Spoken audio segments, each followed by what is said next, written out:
তাজা রক্ত দিয়ে হলেও প্রসঙ্গে সম্মানীয় ব্যক্তি আপনারা বলেন শিক্ষক পূজারী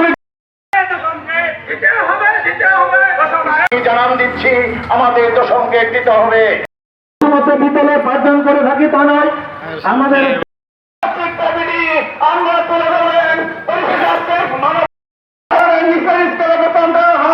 আমরা কথা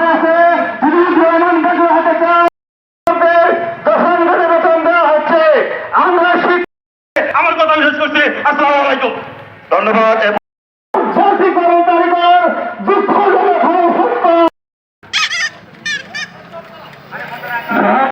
সম্মানিত শিক্ষক বৃন্দ, আজকে বাংলা সকল শিক্ষক বৃন্দ জেগে এসেছে আমাদের ন্যায্য দাবি আদায়ে। আমরা খুব ছাই ফিল করছি, ওই ফিল ছাই আমরা কিভাবে দাবি ব্যবস্থা বার করবো, যেখানে একজন ক্লাস 8 পাস ড্রাইভারের গেট হচ্ছে 12তম আর আমাদের গেট হচ্ছে 13তম। দুঃখ দুঃখ দুঃখ, আমরা এটা মানতে পারি না, আমরা মানতে চাই না। আমরা রাস্তায় নেমেছি, মানি না, মানব না। আমরা দশম গেট চাই।